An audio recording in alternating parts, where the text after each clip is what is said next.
the team obviously has sold the Fenway Sports Group. I don't think Pittsburgh's super happy about it because it's a Boston name coming in. But I think people were excited to know Lemieux was still going to be around. I was hoping maybe you could confirm that Lemieux is still going to be like pretty hands-on. And if you got any good Mario stories, I think we'd love to hear them. I'm going to tell you one of the best Mario stories you've ever heard that makes me look like a total idiot. And so you guys will love this story. And there's witnesses to this who saw it happen.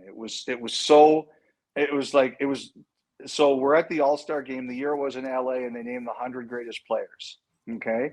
So in LA, there's an elevator that goes down from, the press box level to the ice level. And I was on it with Nick Kyprios and Mario Lemieux and one of the partners in the Penguins, one of the minority owners. I can't remember who else was there, but I remember it was the four of us for sure.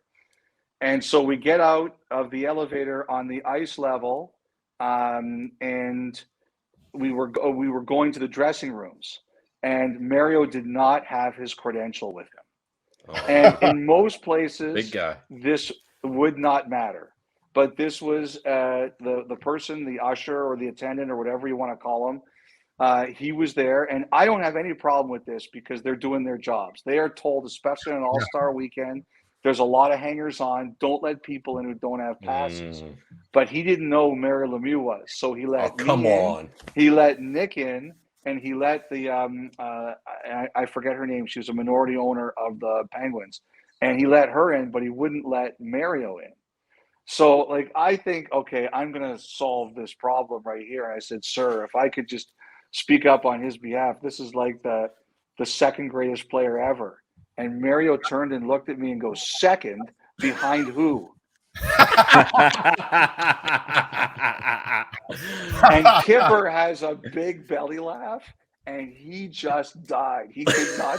He ran to tell everybody this story. Look what Elliotte just did to Mario Lemieux. Look, I think these people at Fenway, they're pretty smart. They know what Mario's worth. I think they know that your best players would be very comfortable if Mario was still around. I don't know if he'll be as invested as he was before, but I think they're smart enough to recognize that if you need him and you want him, you're going to find room for him. Hey, Elliotte, I want to ask you before we let you go. You want to hear a Kipper story? Sure. Nick shared one with me, and it's unbelievable. Are you going to share it, Nick? Yeah, we have to. So, Elliotte, we went to Toronto. We were doing some broadcasts and some interviews up there with our boss, Pat McAfee. He went up and interviewed Steve Nash and Marshawn Lynch and the company we were affiliated with at the time. It was a big promotional event and a big launch. And Pat went to his one of his meetings, and when he did that, he kind of lets us stooges run around the city and just kind of go enjoy the local nightlife and just kind of get acquainted with the city, as you will. And Gumpy was there, and he's from Victoriaville, BC. He doesn't love Toronto, so he was reluctantly trudging along the city, experiencing all those BC guys hate us. It's okay.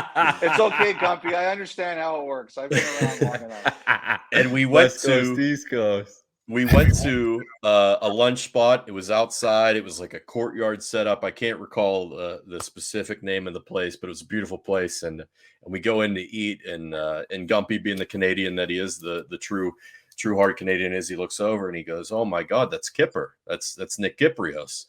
And it was at the time that Kipper was looking for his next move. He was looking for his next big thing, his next gig, and he was meeting with some folks in some suits, so it looked like an important lunch meeting, as you will. And our boss Pat, being the nice guy that he is, said, "Oh well, I mean, let's go make him look good. Let's pump his tires a little bit." So he goes over and he has no idea who Nick Kyprios is, none whatsoever. But he walks over and he says, "Oh, Kipper, the legend, how you doing, brother? Great to see you." And he's trying to build him up here in front of these supposed what we think are execs, right? Just to make him look good.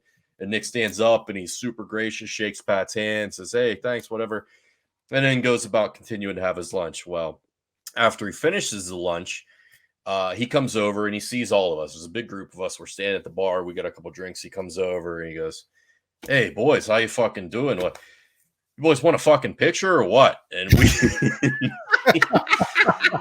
yeah, absolutely, Kipper. Absolutely, we want a picture with you. So you want a picture or what? we all pile around and we get a picture, and we have a night and a moment with Nick Kipros that we never thought we'd get to experience in our lives. But He's a good man. What a guy. Good man. Yeah. I think that's one of the things that we're lucky about. I think in hockey, there's a lot of really good people who try to treat people really well. So I'm not surprised at all that Nick would react that way. I'm not surprised at all.